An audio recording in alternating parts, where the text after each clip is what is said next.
The pen is mightier than the sword, a proverb that has been around for centuries, arguing that far more things can be achieved through the power of writing, and Jose Rizal was living proof of this saying.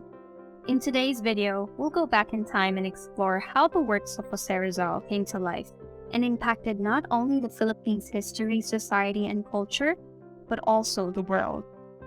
Rizal has been many things. Alongside being a practicing physician and ophthalmologist, he was also a poet, novelist, linguist, essayist, educator, playwright, painter, farmer, philologist, and a great historian. It is evident that his prowess in using his literary skills is no joke. Lo and behold, he used this with his wits and intelligence to forward the advocacy that he was fighting for: the liberation of the Filipino people. The manifestation of Rizal's act of defiance to the then colonizers, the Spaniards, were not by the use of force or the typical way of fighting most of the revolutionaries did. Instead, he wielded his words with his pen and his sword to break free from the shackles of the Spanish colonial government and the immense discrimination that comes from it.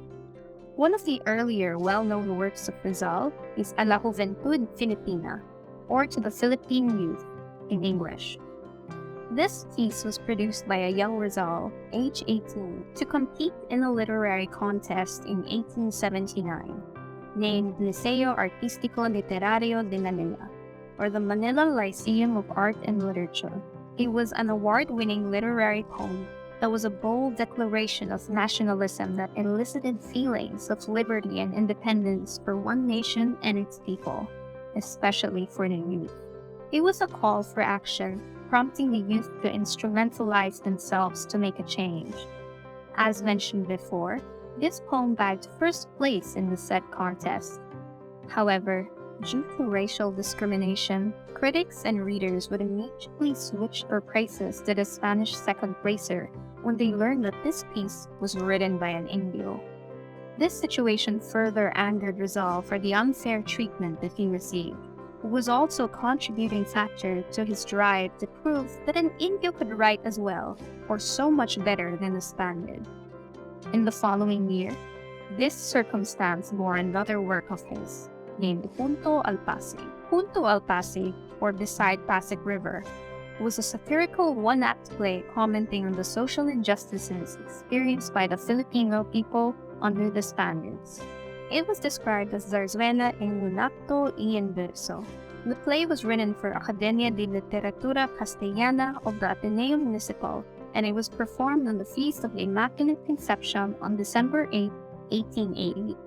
Varying reactions came from the audience, which was mostly friars. Some of them enjoyed it, but most took offense when they understood the underlying meaning of the play, which is casting a negative light on the role of friars and the colonial government in the society of the Philippines.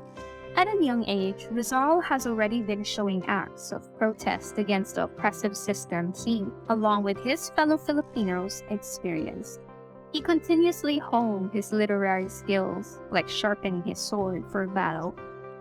Sooner rather than later, Rizal actively wrote pieces that criticized the Spaniards, signaling a formal start of war against them.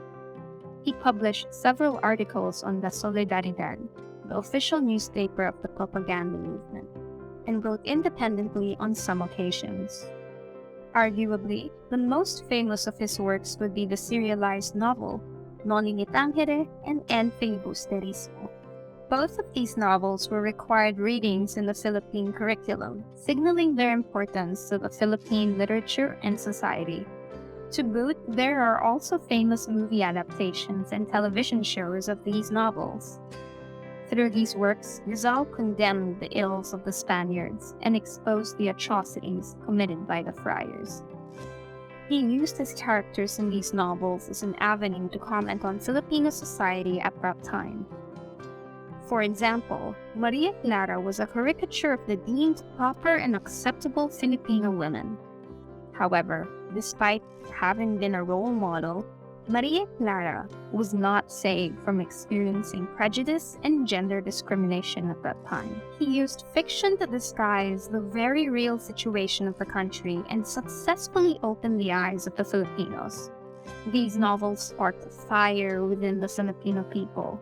And just like how a fire in the forest works, it spread rapidly across the country, to some extent to other nations. It incited multiple uprisings and fueled the ongoing revolution. It is very vital to the formation of Filipino nationhood. These events led to the ban and censorship of these books, but at this point, nothing could have stopped the awakened cries of the masses. Following his identification as the mastermind of the revolution, which he denied until his deathbed, Rizal was arrested and sentenced to death for charges of inciting rebellion and acts of insubordination. He was detained at Fort Santiago and from his cell wrote multiple letters addressing his family, lover, and his beloved motherland.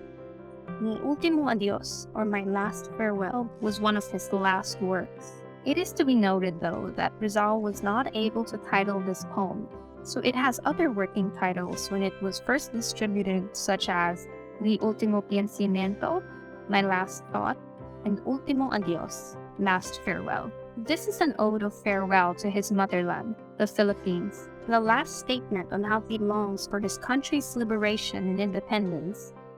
To his grave, Rizal has proven that with his pen and a piece of paper, he will continue to rise against the injustices committed against his nation.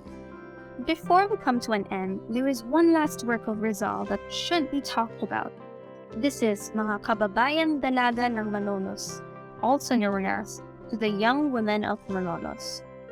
This letter, originally written in Tagalog, is a form of acknowledgement of the great feat achieved by the women of Malolos. They successfully lobbied for a school that would allow them to study the Spanish language, opening doors for many people, especially women. This work is important because it is an indicator of Rizal's stand on gender equality. Writing really is a reflection of a person. Rizal may not have been initially aware that his non-violent form of protest would result in a revolution, but he unmistakably proved that a pen is worth 1,000 swords. To this day, his works have been relevant as a guide to society, and with the ongoing digitalization of the world, it is much easier to read his works. With that said, a pen like a sword is no different from a click of a mouse. Your words, whatever platform you may have been writing, will affect someone when they read them. For who knows, it could spread like a wildfire just as Rizal did. So how about you? Do you believe that you have the same power as Rizal with his pen? Comment down below. We'd love to hear what you think. Like, share, subscribe, and turn on the notification bell if you'd like to learn more with us. Thanks for watching!